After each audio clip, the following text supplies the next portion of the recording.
Class 12th Hindi में हम लोग आत्मपरिचय का 4 पैराग्राफ पढ़ लिए हैं। 5वां पैराग्राफ का काव्य है। इसमें अब तक कवि ने बताया है कि दुनिया के साथ, अब तक के पैराग्राफ में कवि ने बताया कि दुनिया के साथ उसका संबंध कैसा है। वो इसको यह संसार अधूरा लगता है, यह संसार उसे अच्छा नहीं लगता, इसलिए वो अपने कल्पना के दुनिया में जीता है।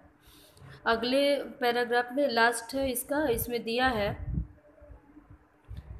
कि दुनिया वाले उसको कवि क्यों मानते हैं। वो एक कवि के साथ एक व्यक्ति भी है और दुनिया वाले उसको उसके व्यक्तित्व के रूप में पहचाने, उसके व्यक्तित्व को पहचाने, ये चाहता है कवि।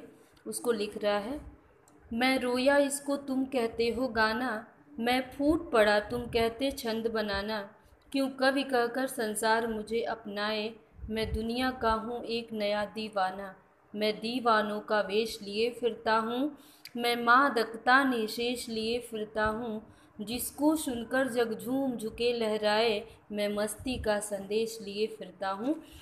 ये प्रस्तुत पंक्तियों में कवि कह रहा है, मैं रोया, रोना मतलब होता है मैंने अपने करुणा को व्यक्त किया, इसको तुम संबोधित किया पाठक को और दुनिया वाले को। तो बोल रहा है कि इसको तुम कहते हो गाना। कवि बोल रहा है कि एक कवि अपने करुणा को, अपने भावनाओं के कारुणिक करुणा को शब्दों में पिरोया और इसको दुनिया वाले गाना कहते हैं। कि कवि का एक गाना, एक तुक तैयार हो गया। मैं फूट पड़ा, बोल रहे मैं अपनी करुणा से टूट गया, बिखर गया, तुम कहते छंद बनाना। दुनिया वाले कहते हैं कि कवि ने एक नए काव्य का सृजन कर दिया, एक नए छंद की रचना कर दी। फिर इसीलिए कवि क्वेश्चन कर रहा है आगे, क्यों कवि कहकर संसार मुझे अपनाए, क्यों ये दुनिया वाले मुझे कवि कह कर के अपनाते हैं, मुझे कवि के रूप में क्यों पहचान दिलाते हैं। मैं दुनिया का हूँ एक नया दीवाना, मैं इस दुनिया का एक नया मस्त मौला, मस्त मौला मनुष्य हूँ और मुझे मेरे मस्ती के लिए ही जाना जाए तो ज़्यादा अच्छा है, क्योंकि मैं दीवानों का वेश लिए फिरता हूँ। मेरा जो वेश है, मेरा पहनावा है, जो तौर तरीका है, वो मस्त और फक्कड़ व्यक्ति का है। मैं उसी व्यक्तित्व के साथ घूमता रहता हूँ। मैं मादकता, मादकता मतलब होता है पागलपन, मस्ती, निशेष बची हुई मादकता को, मतलब अपने अंदर बची हुई सारी मादकता, सारी मस्ती को अपने साथ लेकर के घूमता रहता हूँ। फिर नीचे वाली लाइन से अर्थ शुरू होगा, मैं मस्ती का संदेश लिए फिरता हूँ, मैं इस दुनिया वालों के लिए मस्त रहने का, आनंदित करने वाला संदेश लेके घूमता रहता हूँ। मेरे संदेश को, मेरा संदेश ऐसा होता है जिसको सुन करके इस दुनिया वाले मस्ती से झूमे, झुके और लहराएं, अर्थात आनंद में डूब जाए। मेरा संदेश ऐसा होता है, इसलिए मैं चाहता हूँ कि दुनिया वाले मुझे एक दीवाने के रूप में ही पहचाने, कवि के रूप में नहीं। क्योंकि मैं जो काव्य रचना करता हूँ, मैं जो भी छंद रचना करता हूँ, उसमें मैं अपनी भावनाओं की अभिव्यक्ति करता हूँ और मैं चाहता हूँ कि मेरे भावनाओं की अभिव्यक्ति को एक साधारण मनुष्य की अभिव्यक्ति के रूप में जाना जाए। ये आत्मपरिचय का अंतिम पैराग्राफ था जो अब कंप्लीट हो गया। इसके आगे आप लोगों को पढ़ना है कवि की निशा निमंत्रण रचना का एक छोटा सा अंश आप लोगों को पढ़ने को दिया गया है, जिसका शीर्षक दिया गया है, दिन जल्दी जल्दी ढलता है।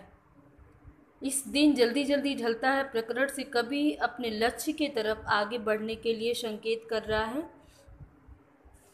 और ये निशा निमंत्रण उनके काव्य संग्रह का एक अंश है। तो देखते हैं इसको। हो जाए न पथ में रात कहीं, मंजिल भी तो है दूर नहीं, यह सोच थका दिन का पंथी भी, जल्दी जल्दी चलता है दिन जल्दी जल्दी ढलता है। कवि बता रहे, एक तो इसका शाब्दिक अर्थ होगा। शाब्दिक अर्थ के साथ मैं आपको बता दे रही हूँ कि पूरे पैराग्राफ में आप लोगों को भाव सौंदर्य, शिल्प सौंदर्य दोनों लिखने को आता है। भाव सौंदर्य में आप इस पूरे पैराग्राफ में कवि कहना क्या चाहता है, उसके मेन कथन को आप, महत्वपूर्ण कथन को आप एक दो पंक्ति में लिखेंगे। उसके बाद इसमें बताना होता है कि व्याकरण के किन नियमों का इसमें पालन किया गया, जैसे अलंकार कौन सा है, इसकी भाषा कौन सी है, और ये गेय है या मुक्तक है। तो यहाँ इस पूरे पैराग्राफ में दिन जल्दी जल्दी ढलता है कि प्रकरण के तीनों पैराग्राफ में एक जल्दी जल्दी शब्द हर पैराग्राफ में दिया है और इसका जब एक ही शब्द को दो बार लिखते हैं और उसका अर्थ भी समान होता है तो उसको पुनरुक्ति प्रकाश अलंकार कहते हैं। तो आप इसको ध्यान रखिएगा कि ये पुनरुक्ति प्रकाश अलंकार सारे पैराग्राफ में है। तो इसका दिया है, हो जाए न पथ में रात कहीं मंजिल भी तो है दूर। ने कभी बोल रहा है कि रास्ते में, पथ मतलब रास्ते में कहीं अंधेरा न हो जाए, रात न हो जाए, क्योंकि हमारी मंजिल भी बहुत करीब है, पास में है। ऐसा सोच करके दिन भर का थका हुआ पंथी मतलब यात्री भी जल्दी जल्दी चलता है। उसके कदमों में तीव्रता आ जाती है, क्योंकि दिन जल्दी जल्दी ढलता है, जो दिन का उजाला है वो जल्दी जल्दी समाप्त होने लगता है। इसका दूसरा अर्थ होगा, हो जाए न पथ में रात कहीं, जब हम अपने लक्ष्य की तरफ अग्रसर होते हैं तो हमारे रास्ते में, पथ मतलब रास्ते में, रात रूपी बाधा न आ जाए, कोई विघ्न न आ जाए, इसलिए।